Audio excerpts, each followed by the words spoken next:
all the listeners know. They Yeah, know. I can't. Yeah, they all know me as the louse on the podcast. Anyway, let's start the show. Okay, we can start. Hello, everyone, and welcome to the Hop-Ons podcast, a community review podcast sponsored by our Patreon supporters. My name is Colin Cox. My name is Jonathan Phelps. Jonathan Phelps. Thank you for joining us this fair evening in You know, you had a May. podcast back in the day that I don't think is available called Phelps Fest. Do you remember this? I did. I did have a Phelps Fest. I don't know where that SoundCloud, is right? now. I don't know SoundCloud. where. SoundCloud. It was on SoundCloud because at the time you didn't know how to. I didn't know how to do anything, so I put it on SoundCloud. I paid for a year of SoundCloud, which was very expensive at the time because people normally use it to make like rap albums. I didn't do that. I had like 6 guests and then I just quit making it. You did. Because I have ADHD, so I have a bit of a hyperfixation issue. So yeah. Yeah, that is correct. So, now I wonder if that's still available. Have you checked? Do you know? Do you still have those audio files? God, I hope not. Probably on my very old MacBook. We could load them I on also this had feed. a radio show on Emery and Henry for a hot second called Phelps on Film, which is a great name, where I would talk about. Oh, you didn't know this? I would talk about movies, and it was right before we started recording the podcast. I had it, and I would talk about movies and play like songs from different films. It's actually quite good. I think you can find those somewhere online. Those exist somewhere. Phelps Fest Phelps- and Phelps on Fest. Film. Phelps on Film. Is there a third like alliteration we could do? Even though No, well, no, Phelps I did Fest have. is And then I had technically not- I had a show called the J Files, Did you even do episodes of that? like 2. I think you could still find that. And then you and I started, and my other co-host got very mad because she lived in California, so we never had time to like do things. So the timing's always off. You're 3 hours difference, you know. Okay, why then- was she mad? Because you and I were like doing the TV review thing, and we were doing like a weekly thing. She was not happy with me. So that's how, and that's somewhere out there also. There's somewhere in the multiverse where Oh, and then you- I did like you, a radio flaked- show where I did every voice. That's somewhere out there too. Is that real? Yeah, I did Oh. every voice for like a pulpy noir show that I wrote like 4 episodes of and recorded every voice. I thought we And talked the about biggest doing... fan- Oh no, I remember this. Yeah, because you Yeah, had me read a and the script. I biggest didn't fan realize was you Jono. produced it. Jono was like obsessed with this show, which made me very happy. You never So, told me. I didn't realize you produced this. No, maybe did I do everything. remember this. What Yeah. was that called? I have no fucking clue. It was also Man. on SoundCloud. Man, you have a lot of creative projects that you've Yeah, that's started what and- this. If you wonder what ADHD's like, that's it. That's where it is, right there. The only reason we finished this one's because Colin made me. That's See, this honestly. this is where. So, like, I'm on the spectrum and have these hyper fixations as well. But also, when I decide to do a thing, we have to do it. I mean, We you have could- to do it, You yeah. could die. We still need to finish. I could die. Oh we my could God. both die. Someone will finish this. Like I have contingencies in place. So no, this is You could die. Anyway, this is a long talk. We're here to talk about our feelings towards Community as a show correct. Yeah. because we're done. We finished it. We had a very long finale talk that I think was pretty good. Mm-hmm. It is long though. I think it's the longest episode we've done of a show. Probably. Maybe yeah. a Twin Peaks one was longer.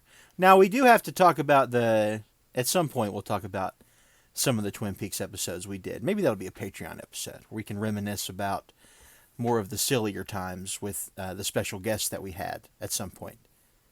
That's just a nugget for those of you that want to hop over there. Could have been the longest episode we ever recorded, but That boy, was like 4 days yeah. that we just talked. I don't remember much of that, but no, It's a good we're thing talking that about I'm such a dutiful editor that I was able to cut Yeah. like 17 episodes out of that one recording session.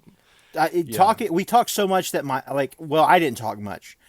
Someone talked so much that my face hurt by the time it was done. I couldn't function. I had to like go to bed for a while.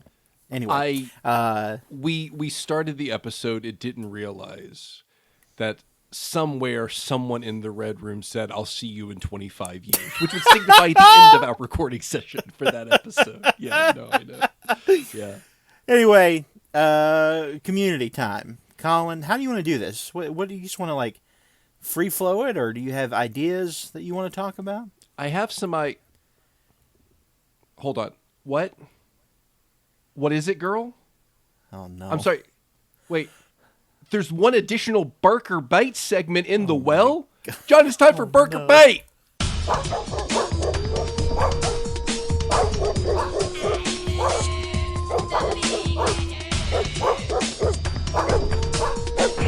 It's just like a dog.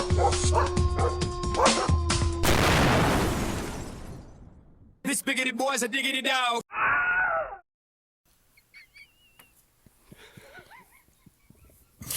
I gotta hear this fucking song again. I thought we had made it. He literally looked off camera like he was talking to Lassie. I know. John, Community as a show. Oh, wow. Does it Barker Bait?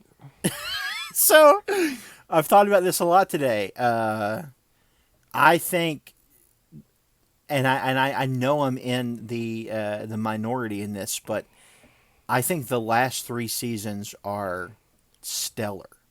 Even season 4, which is, for all intents and purposes, a dumpster fire, but something that I love a lot because of the conversations we had about it. It's something that will like stick with me. So I would say, like, for me, seasons 4, 5, and 6 totally bite. I think early seasons for me bark and bite. They nip a little bit. I don't think that they're like perfect TV. I enjoyed the show as a whole, but I think like towards the end it caught up to you and it got an ankle, I guess is how. I don't know. It's hard to come up with like talking about dogs biting people. As a metaphor for whether or not something is or is not good. John, I think I probably agree with a lot of what you said. I do like some of season 1. I know season 1, one of the reasons why I like this show and one of the reasons why I like season 1, and I think I mentioned this probably a couple of times when we were discussing season 1 episodes, it feels like a traditional network sitcom in this way that the show needs to take a season to find itself. And I find that incredibly charming and actually quite watchable but only with the totality of the show in mind, right? I think it is incredibly difficult to watch it and think, wait, so this gets good in the way that people say, because I'm finding it difficult to believe that. I think there are aspects of season 2 and 3 that are, incredibly good, that do a lot of biting. But I would almost agree with you. Like, season 4 is so weird. And I think the Pierce's Mansion episode, while I think most people find it completely unwatchable, one of the craziest, coolest bits of television I've seen in a long, long time. And then, like we've talked about, like, I think there's something to be said about a show that seemingly loses itself after 4 seasons, only to then resurrect itself, both in ways that harken back to what the show was, but also to find new directions at times. Yeah, I think Community as a show absolutely bites. Yeah, hot take. But I think I am less inclined to watching episodes from seasons 2 and 3, which I know for a lot of people, those are their favorite seasons. But I just don't. It's just, some of it's really good, but I think most of it's just fine. Just fine. Yeah, I'd have to go back and actually see which episodes are in. I know for me, I think I liked season 5 the most. It had G.I. Jeff in it, which I think is the best episode of the show. I think about that episode quite often. It's so good. I could watch it every day and not get tired of it. I think the things that are happening in it are phenomenal. And season 6, I think much like season 4, I find to be incredibly interesting with what they're attempting to do and the choices they're making. And I love when you can see when the shows don't have money, the episodes they have to make.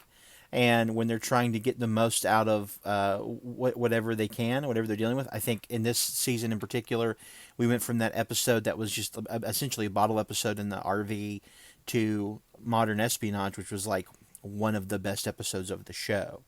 And you could tell that they realize, production-wise, we can maybe do 2 of these big fuckers, so let's figure out where we're going to put these in at. I like that a lot. I think, yeah, for most people, I think that are hardcore fans, they probably find seasons 2 and 3 to be the peak of the show.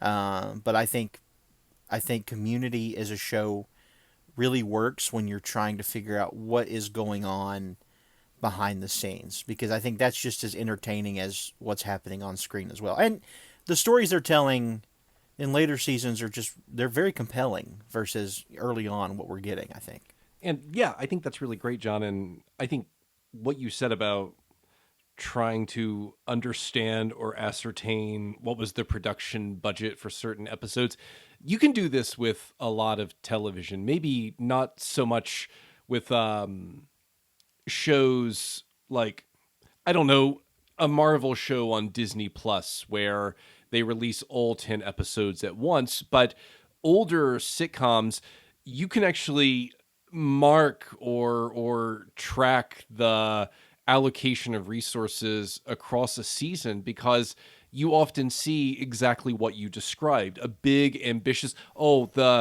any episode set at a location, anytime they go somewhere. I mean, with any sitcom, if they literally go to a place, if they're not on those traditional sets that they use quite often, probably one of the more expensive episodes of the season, if I were to guess, just because of travel costs, because filming is so much more difficult. You don't have the controlled environment of a soundstage. Yeah, but then if you, again, just watch any episode where they're all sitting in a comfortable, known location, and the whole episode is really just a clip show. I mean, there's a reason why showrunners do this, and in a lot of cases, it's to allocate resources differently. But I also agree with you.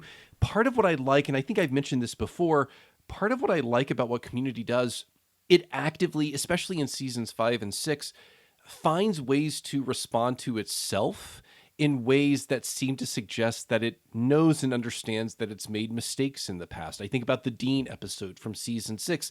This is clearly the show correcting for a lot of the gendered and sexual orientation, maybe mistakes and assumptions it made in earlier seasons. A lot of the work with Chang in particular in season 6, again, I think is the show not necessarily course correcting, but just acknowledging that we weren't maybe our best, or the things we did in the past with these characters, we acknowledge that maybe we can do more with them. A lot of the assumptions we've made, perhaps we can do better. So just the idea that the show actively responds to itself, I think, is incredibly interesting. And you see that as well in the final episode of season 6, where characters do these pitches and you can see the show, again, thinking about itself, thinking about its history, not just having a meta conversation about itself as a show, but having a larger conversation about the kind of show it's been.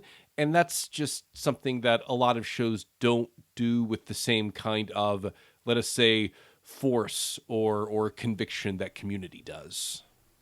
Yeah, and I think it's interesting that the shows that you and I have chosen, I don't think that we purposely did this, have always ended up having some sort of financial troubles. You know, it started with Arrested Development, which is a show that Fox killed by putting it in the worst time slot imaginable. And then Twin Peaks, the same thing happened with the sort of the vision of David Lynch being thrown out the window in season 2. And then with Community, it was like, it did it to itself, you know, with Dan Harmon doing the things Dan Harmon did and being fired from the show. But I think the difference is with Community, like, they still had another chance because NBC was keeping them, and they decided to just try. And I think that's when the show got, like, super interesting. Because when we first started, like, talking about those episodes, it was so fun to figure out what is happening. Like, who is writing this, who's directing this, who's making this. And I think when Harmon comes back and he starts poking fun at that, those are like my least favorite things in the later seasons. But I also think that the show, and we talked about this in the finale, tends to work like circular logically. So, you know, Dan leaves, he gets fired. Season 4 happens. Dan comes back. He makes a riff at how bad season 4 is, but then it ends with him basically apologizing for being this type of sociopath he doesn't know that he ever was, I guess. Mm-hmm. So I just find that fascinating. I think the show is like a wonder in the things that it got done in the time it got done. It was making a movie every week, you know. And I just don't think that you could do that now. I don't think there's ever going to be another one like this, as far as I could tell. It would be difficult because I guess, and even like just to build on what you said, and then in season 6 they move to a streaming service and they have 5 more minutes for every episode. And I think with Arrested Development, you and I talked about how even just having 4 or 5 additional minutes can fundamentally change the overall narrative of a particular episode.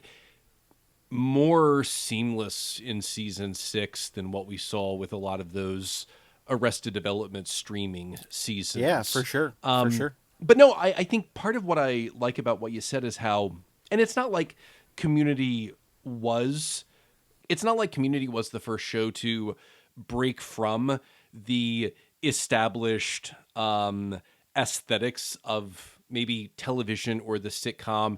Arrested Development did it. Malcolm in the Middle did it, a show that maybe we didn't talk about enough. Yeah. Even animated shows like The Simpsons back well into the 1980s, a lot of the commentary that you would see in Simpsons episodes, maybe the sort of thing that you wouldn't often see with traditional sitcoms. But no, I agree with you.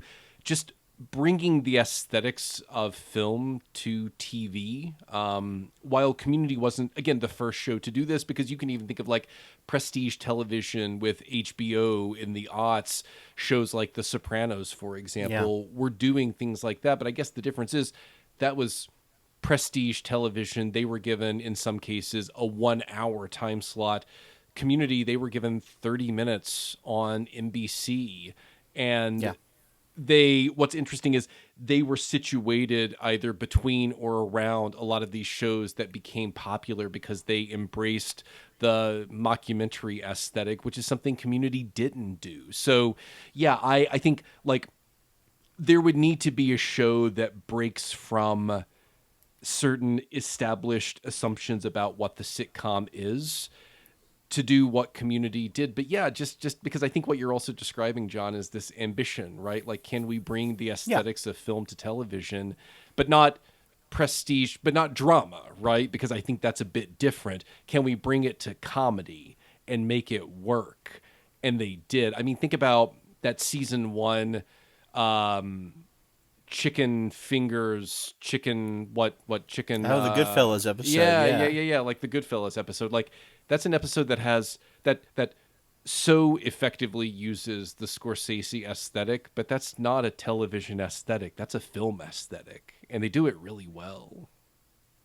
Yeah, I think one of my favorite things about the show is just jumping onto that is the idea that I imagine in the writer's room, someone there could have said, "Hey, I'm a big fan of X," and someone else said, "Oh, let's make an episode around it." And I think that is just, number one, extraordinarily cool that NBC let them do that. But I also think it's just an environment that, apart from like, you know, Chevy and maybe Harmon, is something that you would like to work in if you're like, you know, any type of fan of classic cinema or the different styles of media. And I think Community really succeeds when it does that, when it just either, you know, we've talked a lot about parody or homage, like when it's shooting these homage episodes to things, when it's like doing the documentary episode, the different style of documentary episodes that we get like 4 different, you know, documentary episodes. I think that's when the show is at its peak, and I think that is how this show separates itself from any other show, because I'm sure like Big Bang Theory's probably done a Star Wars episode or like a space episode. But then when we watch the Ham Girl episode, that's like one of the best episodes of Community ever. It's Is like fantastic, yeah. they make a whole space epic based around a 5-second clip they have of Chang, and no one ever would think to do that, and it would not be as funny and huge as this was. And it was a very ambitious show, and that also could have been part of the downfall. I don't know, but I'm happy that they did it. Yeah. Thinking about performers in particular, it at times reminds me of a show like Frasier, because one of the reasons why I like Frasier is because these situations would transpire where the actors were asked to do things. They were, I mean, at times asked to really embrace genres and modalities of acting that weren't always consistent with the sitcom. I just think about the way, not so much slapstick necessarily, but just the way physical comedy worked on Frasier, and how that gave a lot of those actors opportunities to do things that I'm not sure a lot of actors really had an opportunity to do in other traditional sitcoms, save maybe, who's the actor who plays Kramer? I always forget his name. Kelsey Grammer? Kramer. Oh, Kramer. Michael Richards? Yeah, racist? like, I mean, he's... Sure, yes, of course. He gets to do a lot of that, but no one else on that show really gets to do that. But the way, like, I was thinking about, for example, the paintball episode where they do the spaghetti western aesthetic, and then everybody at times really needs to act like they're in an Italian western from the 1950s, you know? Like, it's like that kind of thing is also really, really cool. And knowing that you have, I guess, I mean, I'm just making an assumption, again, aside from Chevy Chase, that you have a cast that will do that will try that. Because I can only imagine it's exhausting as well, right? Like, okay, so like... Oh, yeah. I need to, I mean, yeah, I'm an actor and I love doing this, but now I need to pretend like I'm in a Sergio Leone film this week. Really? Okay, I guess I can do that now. Like, just, I can't imagine, how much fun it was to do those episodes, but also like how exhausting that must have been. Because you know what feels like a super chill gig? Doing Friends in like 2002. Like hit my mark. Hey, how you doing? And then I'm done. Like, I mean, again, audience eats it up. Yeah. I love that you said that, because that's the thing about Community is there's so many episodes that are just completely out of left field aesthetically for a sitcom. And when I think about like my favorite episodes of Seinfeld, it's always those episodes that do that. Like the opera episode when they're trying to run away from Crazy Joe Davola at Pagliacci, the Sad Clown Opera, or the movie theater episode where they're all getting, crisscrossed at the movie theater.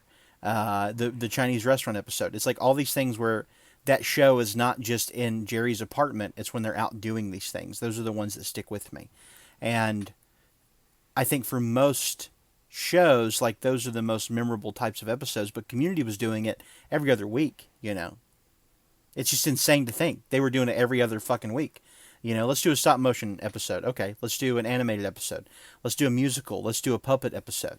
Let's do an episode that's a tribute to John Woo. Let's do an episode that's a tribute to Bond and Mission Impossible and Captain America. And nobody thought twice about it. They went, yeah, okay, let's do that. Yeah. And that's huge and respectable. It really is. Yeah, it's remarkable they were able to do it for as long as they were able to do it. But John, thinking about actors and performances, I was curious if you had maybe a character, or maybe specifically a character arc across the 6 seasons that you would identify as maybe your favorite. Because, part of what makes, even though I think part of the joy of the sitcom are these, is this episodic aesthetic that allows for the reset at the beginning of every new episode. And at that point, while characters might change and shift, typically those changes and shifts are slight, and that's part of the joy, is they just reset at the beginning of each new episode. Community, of course, like a lot of contemporary sitcoms, not like this. Characters have these rather dramatic arcs. Do you have a character arc that you find most appealing, most interesting, most satisfying? Is there anyone Oh, whose yeah. arc across the show you would pause and say, I like what they did with them? Yeah. That's my favorite. Yeah, I think, and I would not be shocked if it's everybody's, is the way they handle Jeff is commendable. I mean, the character starts out almost unbearable at the beginning of the first season. Like, I hated him. I really did. And by the end of season 3, like season 4, he's slowly not be, he's becoming a secondary character. The show, I think by season 4, and what I liked about it, even though it's not the best, story wise, is that the show felt a lot more ensemble by season 4. And I think by season 5, they were pushing other characters forward, and maybe Jeff had like the B story, not the A story. And then by season 6, Jeff was like this wonderful support character who was also going through these emotional things, especially in the finale. We talked about that. Probably my least favorite thing in the finale was sort of his regression at the very end, but I still liked him coming to terms with like his love for these people, what these people have done for him, and also just acknowledging that the group is his family. Because I think for so long he just fought it. He just fought it and fought it and fought it. And then and it's not even really spoken about. It's just by season 4 he's just assimilated himself into this and he's full-fledged into it. And I love that. I think that's one of my favorite bits about this show. Hands down is how they take a character who you would look at and say, oh, there's your Seinfeld, there's your, there's your Ross, there's whoever, and make him more of a support character and really like sort of show that he shines so much better in that than you could ever imagine. I think that's fantastic. Yeah, and it's interesting how, especially if you think about a show like Seinfeld, where, and I think this, of course, is by design, Jerry doesn't change really at all. Ross regresses to the point that he's basically an 8chan incel. But if you think about other shows, I'm sorry, but what The Office does with Michael Scott seems almost implausible, to the point that That's awful, these are like two, which is fine, but he just becomes a fundamentally different character, like someone who seems wildly inconsistent with who he was in the first couple of seasons without this inciting incident to provoke this change. And I agree about Jeff, because I always, and I've probably mentioned this before, I always like to think about, this is terminology you'll hear in education when thinking about and assessing like student progress, growth and proficiency. Because like, let us imagine there's like this proficiency line, right? Okay. So, okay. Yeah, you would like all of your students to either be proficient or beyond proficient. But let us imagine that like, so here's your line and someone begins as far to the bottom as possible. Let us say they don't get to proficient, but they get really fucking close, right? Okay, that's remarkable. Like, that says a lot about either the person educating them, the student's willingness to work, to learn, the support systems within that school. But then, like, if you have a group of students where, like, the line is here and they're all here and they just get over, I mean, yes, technically proficient, but they haven't really grown that much, which is why growth is often a better indication of, let us say, a teacher's abilities, a school's abilities, than proficiency is. Because if you're seeing a lot of growth, proficiency, while important, isn't that important. I think about Jeff in those terms, because I think, okay, yes, what you just said about maybe that bit of regression at the end of the show, absolutely. But this is a character who, even if he's not proficient, he's shown a remarkable amount of growth, right? Like, Absolutely. from where he was at the beginning. Like, again, the double hug with Abed in the final episode, I think, is indicative of this, because this is a character who 6 seasons earlier was, if he could run away from Abed, he would have done that. And now he's desperately trying to keep him because of just how much he's grown. So I would agree with you. I guess just for the sake of variety, I really enjoy Troy's arc. I know Troy wasn't there at the end. Fantastic, yeah. But when you and I have talked a lot about, I mean, again, another interesting thing that we might discuss next week is, well, what are some of the commonalities across all of the shows that we've discussed on this podcast? I think one of them is having these central, seemingly heroic protagonists who the shows we discuss eventually reveal are not actually the heroes of these stories. And I think that's where Troy becomes such a significant figure, because I think, like, Troy's the real hero of this show, like, to the point that he needed to leave it, because to some degree he's outgrown this place, or I don't know, maybe I would want to modify that a bit, but his what he has become, he clearly needs to move to other places to either continue that growth, continue to intervene in the world in ways that maybe Greendale cannot allow and permit. Because think about Troy from the pilot episode. He's basically a jock who's also a bully in a lot of ways. And then who he eventually becomes by the end, I think, is really quite spectacular. And I don't know if it's an example of the show wishing they would have chosen Troy as their protagonist, but it's clear that the show came to an understanding that this character is a better fit for or as our hero than Winger is. Yeah, I we talked a lot about how the show, the group itself seemed to thrive better when Jeff wasn't in, quote unquote, in charge Sure. of what was happening. When Troy, not like actively stepping up and saying I'm the leader now, but just finding the groove and fitting into the groove, and he was written so well. All of those episodes where Troy just took over, and we saw, as a group they do a lot better with Troy leading them than they do with Jeff. And I think Troy's humility, the combination of him and Abed together, is hands down one of those things that will be forever remembered in the sitcom zeitgeist, as like two great characters working together.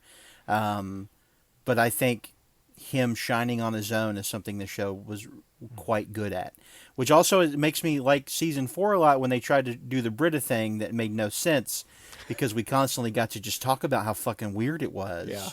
And it was like an alien wrote it. Yeah. And I loved it. Yeah, I agree with that. I think Troy, a lot of growth as well. Well, let's not forget that all of that started in season 3. It's not like the season 4 people just decided, what if like Britta and Troy banged a lot and made dynamics weird? All of that started back in season 3 as well.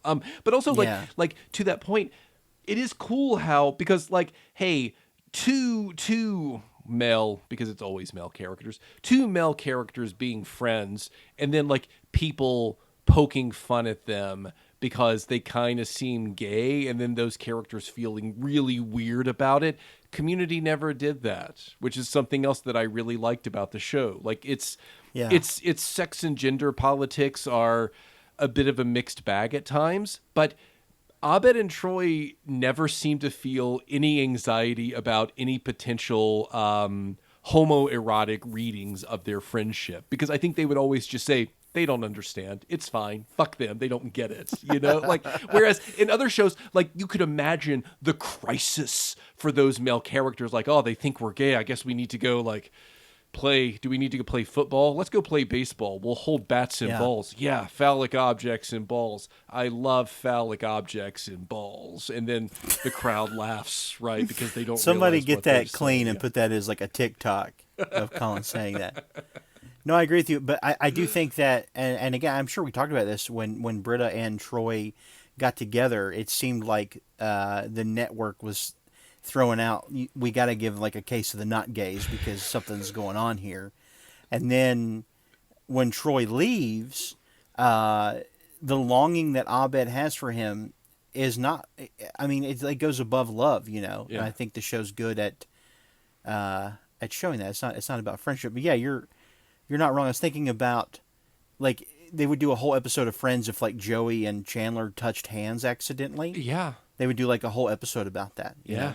Yeah. When Ross and Joey realized they like taking naps together. And That's so an they would- episode? Yeah. That's an actual episode of television? That's the whole plot? that's their, I think it's a B plot, but they realize that they nap really well together when they're like cuddling each other. Holy So fucking shit. they conspire to like nap so that no one knows.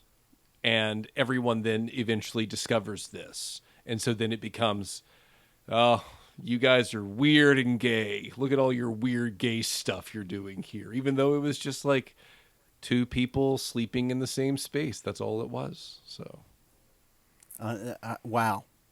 How you gay, didn't know Colin. this? Yeah, I thought No, you knew this. I have to admit I have not watched much Friends. I think I had a DVD of 5 episodes of Friends that I bought solely because it had the episode on it where Ross wears leather pants. And That's I thought actually a that great was the episode. funniest episode That's actually quite funny. I'd ever seen of anything. Yeah. When he calls Joey to try to figure out how to put his pants back on because he takes them off because he's so hot. And Joey's like, put baby powder or like cream in, and he just can't put the Lotion. pants on. Yeah. That is a funny episode. That's so a I really- that's the only one I remember. That's some solid physical humor. John, I distinctly recall watching that and thinking, Ross isn't really trying to pull his pants up. I don't think he wants to pull his pants up. It's the funniest I've seen David Schwimmer, God bless him. But anyway, I don't want to talk about Friends ever. I don't care about that show. I'm glad that Not a show's big not around anymore. Not a It's big not. fan.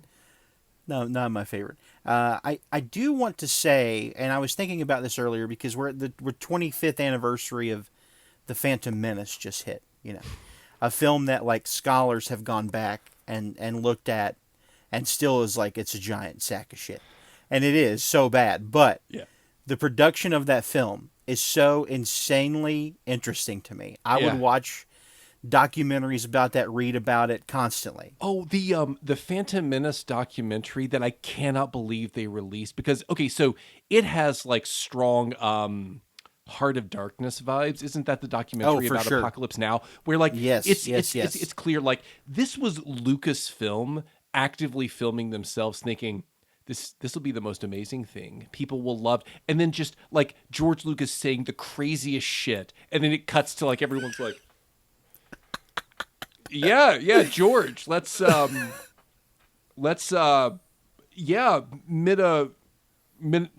midichlorians, midichlorians, let's do it. Yeah. Oh man. Yeah.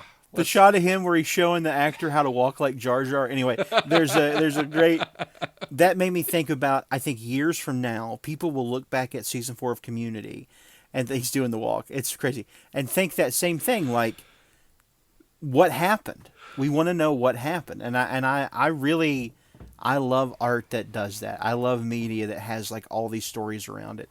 And that's what honestly, I think I really fell in love with this show so much more at season 4. I think season 4 like fucking hooked me in, and I was gung ho. I don't know why. I wanted to just ask you, really like, enjoyed because it. I think for a lot of people, especially people who like this show, season 4 is when they hopped off. But like, you're like, no, hey, look at all the room on this bus now. This is awesome. Like, I could stretch I would- out. I Yeah. would love to know. Do you have? I know you just said I have no idea. Why? I mean, is there even like a point that we could identify that you think like this is the thing I like, and then we could build on it? Because I would love to know why you think season 4 of all the seasons is the one where like John Phelps is like, I'm a season 4 stan, despite all these people talking about how am. great seasons 2 and 3 are. I don't think it's just to be like contradictive or anything like Sure. that. I'm a big proponent of Marxist film theory, which is this idea that when you watch a piece of media, you have to know what's happening around the world at the time to really sort of encapsulate yourself in it and understand what everything is meaning inside of it. And so with season 4, it's like such a fascinating, and I don't want to say failure, but like misstep of the show. And you can see, like, even the actors, like, you can see them actively trying to do something and realizing that it's not what it was, but how do we keep it going? And I think I'm just fascinated by, like, the will of the actors, number one. I feel a lot of empathy for the head writer, the writing team itself, trying to, number one, keep Papa NBC happy. So maybe we can get another season. Probably dealing with, I'm sure Dan Harmon is bad mouthing you all the time to everybody he knows. And so I'm so fascinated by that. I think it made the show way more interesting. Not to say the show wasn't doing really huge things in seasons 2 and 3. They were having these phenomenal episodes, these big bombastic, action episodes and all these great homage episodes. But I think by season 4, it was like such a what the fuck that I just locked in, And that could be, I'm a person that like thrives on quote unquote bad media. Like I love movies that are just so terrible that you can't get through them, because I'm fascinated at like the human will to make these things. And so maybe that is like for season 4 for me, it's just such a storybook of survival and also pure confusion at the same time. And I really enjoyed it. I think that makes a lot of sense, and I think you would agree with this. It's not bad in the ways that like bad movies are bad. Oh no, not at all. Because it's all like competently made. I mean, I'll say this just to build on what you said. So one of the classes that I teach every semester is just a very simple, rudimentary composition course. It's composition 1, composition 10, whatever. And I'll have students write. It's primarily a writing course. So they'll do some reading. And the reading that I ask them to do, John, I often try to pick aesthetically ambitious essays, like George Orwell essays, where he'll do dynamic things that people don't typically associate with the essay. So he may not have an overly explicit thesis. He may have a more implicit thesis that you, the reader, need to extract from it. He might use patterns of development that we don't typically associate with the essay, like narrative. He uses a lot of storytelling in his essays. And basically what I say to my students, John, is I'm asking you to read these not because I'm suggesting that this is how you must write your essay. And I give them, a robust set of examples. But what I often say to them is, use this as an opportunity to try something ambitious. And I'll have students often say, like, I want to try to write an essay like George Orwell, which I think is a really cool thing to do, right? Like, I want to see if I can take the mechanics of and the aesthetics of the Orwell essay and do it myself with something that's applicable to my own life, a point that's relevant to me, etc. John, often students, they try, but even when they do really, really well, it feels like just a clumsy facsimile of an Orwell essay. However, I often give them incredibly high marks because there's something really lovely about someone trying something like that. And I think that's what you see with season 4. People who didn't create this show, desperately trying to, like, we know that fans like Community. What if we try to do the most Community season ever? And yeah, there's a lot of failure there, but it often reminds me of students of mine who try to write an essay like Orwell, but unfortunately they're not George Orwell, because who of us is? And so they at times fail spectacularly, but there's something beautiful in that failure because they tried something ambitious. And so I think that's maybe why I like season 4, is because I see the ambitious effort, even if at times it's not as well executed, and it feels more like a fan video someone would put on YouTube, not in execution, but just in like tone and sensation and sensibility. But I don't know. I dig that, Yeah, and I think it's genuine, and I think that's when, like you were saying, I mean, I think it's just it's genuine, and when I know that the people behind it and the people behind the camera, in front of the camera, are trying and are full on into this, that's what makes it good. That's when I'm like, okay, I thoroughly enjoy this. I think that you can feel like the hubris of Dan Harmon in those first couple seasons, and maybe that is, and much like the Mitch Hurwitz stuff that you could feel, I think, in maybe seasons 4 and 5 of Arrested Development, which were just quite bad. I think that's always like lingering over the show itself. And when he comes back in 5, I think it's not there because he realizes that he is not bulletproof anymore. So the show gets softer. It has more love about it. It has more tenderness to it. And I think that's when it thrives, really. Yeah, I think that's really interesting because I think you and I, one of the reasons why, just to reference Seinfeld, for example, one of the reasons we are maybe disinclined to watch later seasons is because it feels like someone else made those seasons, even though Larry David had left at that point. And again, like I am disinclined to attribute anything to whether it's Dan Harmon or Larry David or whomever, but it feels like someone doing a disingenuous impression of a thing. But I think Community is maybe, and I think Arrested Development feels the same way. Like Hurwitz, it feels like at times like desperately searching for something in season 5 in particular, perhaps. I think season 4 is its own like weird aesthetically ambitious thing, at least the original 4th season, not the recut, but even the recut, like he's like, what is he searching for with all of That's this? just hubris. Yeah. It's strange. I can't say. But I think, again, Community's able to do something different where, yeah, it does feel like a person returns, but with a couple of exceptions where maybe you can feel some of that cynicism, the tone feels a bit different, which I don't know, like how, again, I can't think of, I'm sure I'm wrong about this, but I can't think of a show where a particular situation like this happened and it was able to resurrect itself in the way it did without the original cast. Like as Abed said in the series finale, like we're like hemorrhaging characters at this point, you know, but yet it's still able to do this thing that I just don't think sitcoms often can do. And it's quite remarkable in that respect. Yeah.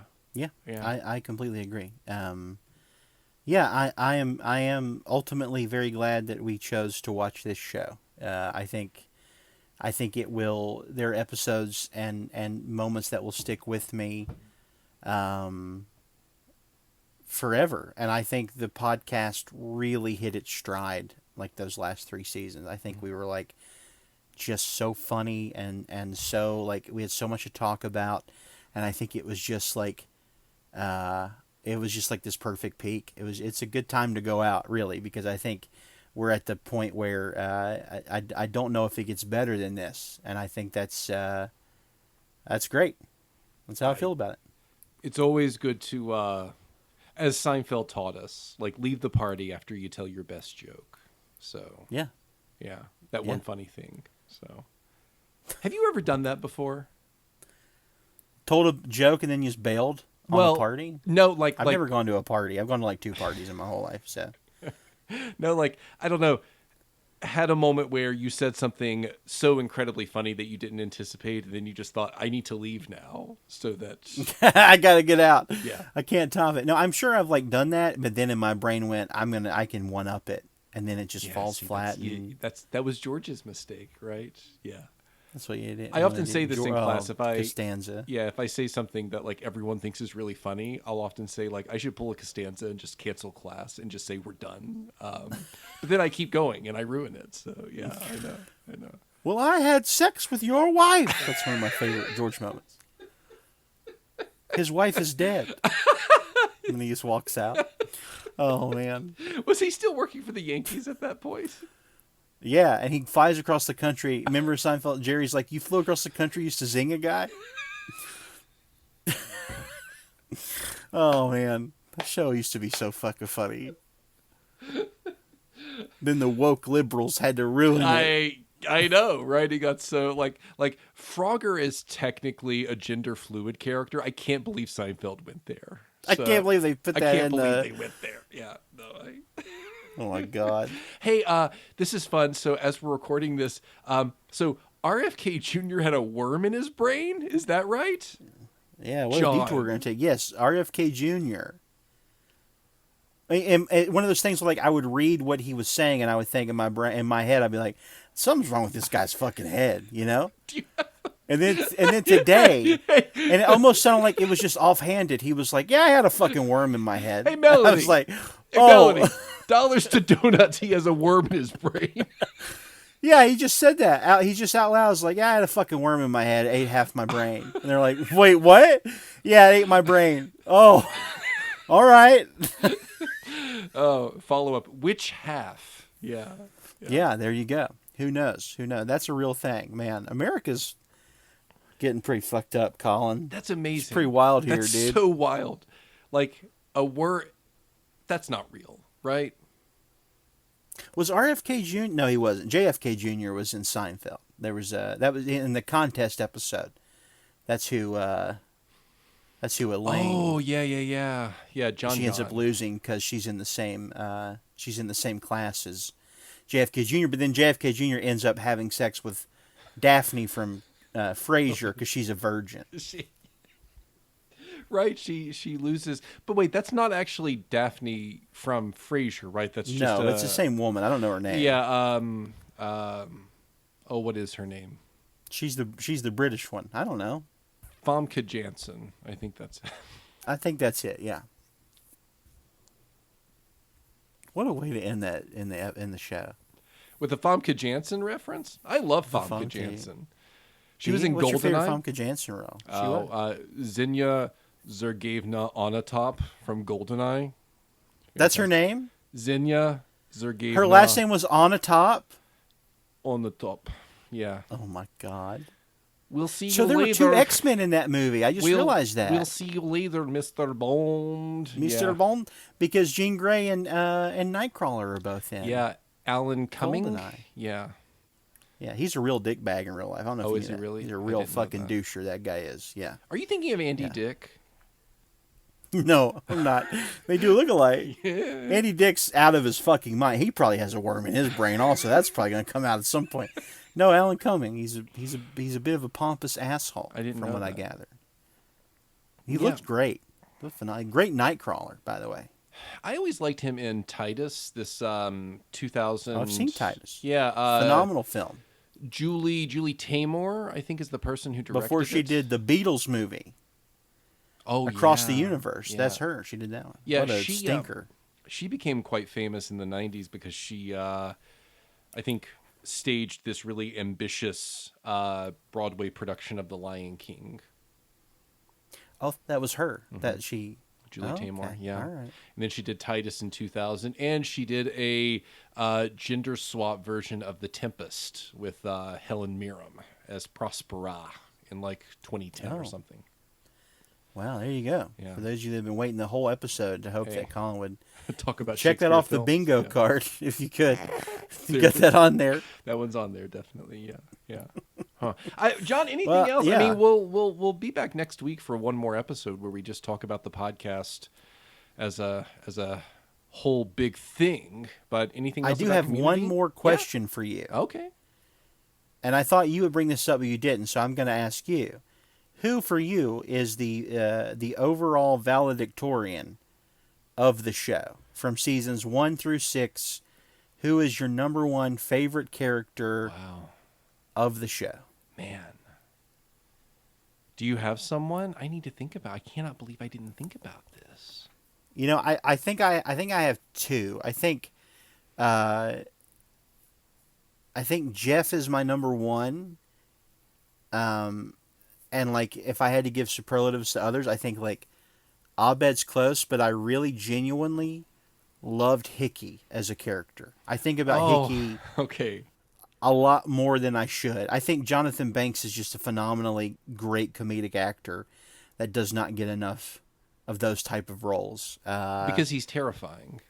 He's terrifying, Yeah. but he's so fucking funny. Yeah. And I think about him and Keith David as like two of the funniest people that have been on television. But for me, I think my number one is again Jeff. And earlier, for what I explained, I liked his arc a lot, and I think he's quite funny. He's really fast. He's got a lot of big Michael Bluth vibes, and I think that's why I liked him a lot. But yes, that's mine. Yeah, just hearing you talk about it a bit. I mean, I think I've always wanted, at the very least, the season of, like, an early season of Community where Britta's the protagonist of all of Yes. this. I Yeah. think, yeah, Britta's probably mine. Even though, like, she doesn't have a discernible arc, I think, in the way Jeff does. I don't know if anyone really does. Maybe Abed and characters like Annie Troy definitely does. But Britta was always a consistently weird presence at times. And I I really like Gillian Jacobs. I think I've mentioned this before. The Netflix series Love is a series I really like a lot. If you like her, she in many ways is fundamentally different in that show than she is on Community, but part of what I like about it is how you just by contrasting those two series, you see just how incredibly funny this actor is. She's maybe one of the funniest female comedians, and the work she did as Britta is some of the funniest stuff I've seen, like all of it. She's asked to do so many different kinds of humor. At times that seem again to defy any like natural or coherent arc where it seems like she could become comfortable with being a particular kind of funny. It's and I think it probably has less to do with Britta and more to do with Gillian Jacobs. I just find her to be such a wonderful dynamic performer. I desperately wanted that season where or just like to find a universe where Britta is the Jeff Winger and Jeff is more of a secondary character. But I think mine's Britta. Britta is she's so funny. She's so wonderful. I like her a lot. Yeah. Yeah, she's great. And I've sung the praises of G.I. Jeff as my favorite episode. Do you have a favorite episode of this show? I know I do. You've watched a lot more of it than I have. Oh, what is it? I think it's the season 2 episode. It's either a season 2 or a season 3 episode, Troy's 21st birthday, because I think that's one of the first, it's not the first episode I would argue, but it's one of the first episodes when he really starts to occupy this role as a more meaningful leader in this group, because everyone else gets weird and drunk at this bar. Oh, that's and right. he Okay. drives everyone home. He's just it's a wonderful episode. It's not necessarily one of those homage episodes. I think it's an excellent episode that showcases both Jeff and Britta's status as lacking figures. And I think more than anything for a character like Troy, this idea that these people who you think are these authority figures are just as lacking as you are. And I think that's really the big point of the episode is Troy realizing that they know as much as he does, or maybe even less, because they should know more considering how much older they are than he is. I think that's maybe one of my favorites. But I think for you and I both, like the season 4 episode with Pierce's weird fucking house, dude. Oh yeah, I could talk about it all What day. a cool It's episode. It's wild. It's one of the most wild dog shit insane things I've ever. It's like so bad and simultaneously so fucking insane that you just have to. I might go watch it after we get off here to just remember. Do you have Peacock? You'll need to. I do have Peacock. Okay. Yes, of course I do. That's where WWE events are. You get all the WWE events if you have Peacock. If you want to watch all the Royal Rumblers for the last like 30 years, just get a Peacock subscription. I had a thing the other day that, oh God, I can't believe I forgot to tell you this. So I saw a commercial, like a short 20, 30-second spot, maybe on Hulu or something, where Barack Obama is with Joe Biden. It's basically one of those like, you should vote for my buddy Joe. But so like he has a cup of coffee, John. Okay. He's holding a cup of coffee standing beside Joe Biden. And he says something like, if you like a cup of Joe, you should spend your money and support my other friend Joe so he can become president. And I was thinking, this feels like a Macho Man. This feels like a Macho Man thing. Where he's like, where's a goddamn prop I could use to cut a promo? And I was thinking the whole time, what would this sound like if the Macho Man did this? And that's what I want. Good. Yeah. So good. If you don't know, we'll end on this. You should find the cream rises to the top Macho Man promo he cut, where he literally went to the dressing room and got a little packet of creamer and talked to Mean Gene. He brings it out. Ooh, The cream will rise to the top, yeah. And he's like got this little creamer. And Gene's trying not to laugh. And it's one of the best things you will ever watch. He's so coked out and sweaty. Oh, he's just insane. He's sweaty. He's got his sunglasses on. He's the best. If you Gotta don't love that think man. these people were maybe some of the most talented performers the world Yeah. has ever produced, Yeah. they were physically gifted. The Macho Man is such a spectacular actor. Like, I love it. is, oh my God, he's so goddamn funny. Yeah. Give He's him perfect. anything. He's one of them. Yeah, give him Right. anything. It's like here's a Dodgers hat and a half-eaten Cliff Bar. Give me a solid 60-second promo with that. He'd find something. Yeah. Oh yeah, there's one interview where Mean Gene asks him how he's doing. And he forgets what he's supposed to say. So he goes, "Whoa, yeah, freak out!" and he just runs out of the interview. And Gene's just standing there, and it's like, it's just so good. It's just the best thing in the world. Oh my God, it's so weird. I love it. You Anyway. can find like a supercut of all of his. Yeah. Maybe not all, but some of his more popular promos on YouTube. You gotta watch He it. is. I love him. I have a distinct memory of one where he is so close to the camera and he like ascends up into frame. And I don't know if this really happened or if I made this up, but I feel like this is a thing that happened. Where he's I'm like, sure he where he's did, like man. talking and then his head just rises into frame, but he's like, this far away from the camera. He's so fucking close to the camera. Yeah. That's the Oh, best the wrestling Macho rules. Man. All right, well that's Community. That's a wrap on Community. We've tied a bow around it. Yeah, I loved it. I'm glad we got to talk about it, It's the best. and I'm glad we got to do this show with you. We have one more left. And we have some Patreon stuff too. So Yeah, I guess if you really want to hop into the Patreon, you got you have this one moment to do it. You can go listen to all that good shit. well, it'll be While it around lasts. for a bit, like we've talked about. We're gonna take it out back, put a bullet in its head. Okay. Fucking of Mice and Men style. For we're gonna pull a Lenny on our podcast. So yeah, I think it's Lenny. Yeah, it's been a minute since I've read.